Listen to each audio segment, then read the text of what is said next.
नमस्कार, मी परमदास जाधव. तर आजची बातमी खूप महत्त्वाची आहे. कारण पुन्हा एकदा जगभरात एका नव्या विषाणूमुळे भीतीचं वातावरण तयार झालेलं आहे. तर या विषाणूचं नाव आहे अँटीव्हायरस. काही दिवसापासून सोशल मीडिया आणि आंतरराष्ट्रीय मीडियामध्ये अँटीव्हायरस अलर्ट हा जोरात ट्रेंड चालू होता. तर काही लोक म्हणतात की हा कोविड ठरू शकतोय, पण खरंच परिस्थिती इतकी गंभीर आहे का? हा विषाणू नेमका काय आहे, तो कसा पसरतोय आणि भारताला याचा धोका काय आहे? तर आजच्या व्हिडिओमध्ये आपण सगळ्या सोप्या भाषेमध्ये समजून घेणार आहोत. तर अँटीव्हायरस म्हणजे काय? तर हा विषाणू एक धोकादायक विषाणू आहे, जो मुख्यतः उंदरामधून पसरतोय. विशेष म्हणजे हा विषाणू हवेतून सहज पसरत नाही, तर उंदराची लघवी, विष्ठा किंवा लाळ त्याच्या संपर्कातून माणसामध्ये तो येतोय.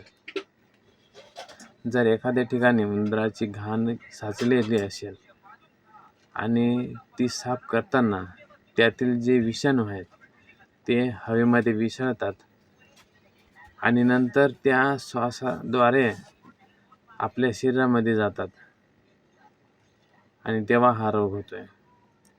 तर जगभरात अचानक भीती का वाढली? तर आता मोठा प्रश्न आहे की अचानक जगभरात अलर्ट का दिला गेला? याचं कारण आहे एक क्रूझ जहाज.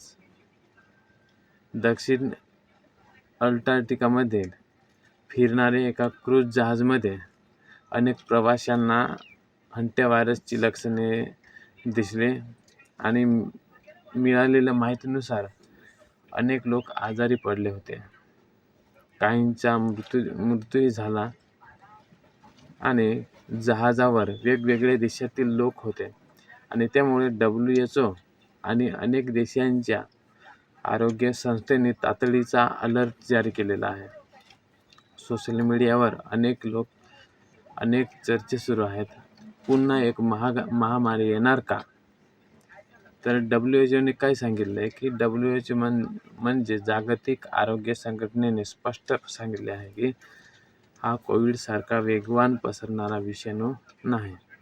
म्हणजेच सध्या लॉकडाऊनसारखी परिस्थिती नाही. सामान्य लोकांना घाबरण्याची गरज नाही, पण सावध राहणं खूप गरजेचं आहे किंवा महत्त्वाचं आहे. तरीही काही लोकांनी विमानतळावर तपासणी वाढवली, हेल्थ मॉनिटरिंग सुरू केलं आणि प्रवाशांवर लक्ष ठेवायला सुरुवात केलेली आहे. तर अँटीव्हायरसची लक्षणे काय? तर या आजारामध्ये सुरुवातीला साधा ताप सारखा वाटतोय, अंगदुखी, प्रचंड थकवा जाणवतोय आणि डोकेदुखी, उलटी आणि जुलाब. पण गंभीर अवस्थेत श्वास घेण्यास त्रास होतोय आणि फुफ्फुसामध्ये पाणी साचू शकते. काही रुग्ण ICU मध्ये जाऊ शकतात. म्हणूनच डॉक्टर याकडे गंभीरतेने पाहत आहेत.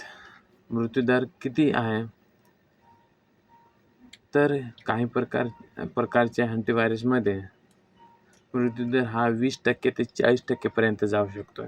म्हणजेच जर वेळेत उपचार मिळाले नाही तर हा विषाणू खूप धोकादायक ठरू शकतो. पण एक महत्त्वाची गोष्ट ही आहे की हा विषाणू प्रत्येकाला होत नाही. जास्त धोका असतो तो उंदराची जी संख्या आहे जास्त असलेल्या भागात. ज्या भागामध्ये उंदराची संख्या जास्त आहे त्या भागामध्ये गोदामे, जुनी बंद घरे, शेती परिसर, अस्वच्छता जागा अशा ठिकाणी जास्त धोक्याचं आहे का? तर भारताला धोका का आहे? तर सध्या भारतात मोठा उद्रेक झाल्याची माहिती नाही, पण खबरदारी म्हणून हेल्थ विभाग सतर्क झालेला आहे. काही ठिकाणी सर्व्हेलन्स वाढवण्यात आलेले आहेत आणि आंतरराष्ट्रीय प्रवाशांवर लक्ष ठेवण्यात येत आहेत. तज्ज्ञांचं म्हणणं आहे की घाबरण्यापेक्षा स्वच्छता आणि काळजी महत्त्वाची आहे. बरोबर. तर काय काळजी घ्यावी? तर उंदरापासून दूर राहा. घर आणि गोदाम स्वच्छ ठेवा. धूळ साफ करताना मास्क वापरा. जुनी बंद जागा साफ करताना हातमोजे वापरा. ताप आणि श्वासास त्रास असेल तर लगेच डॉक्टरांकडे जा. तर मित्रांनो, हंट्या व्हायरसमुळे जगभरात चिंता वाढली असली तरी सध्या ही कोविडसारखी महामारी नाही.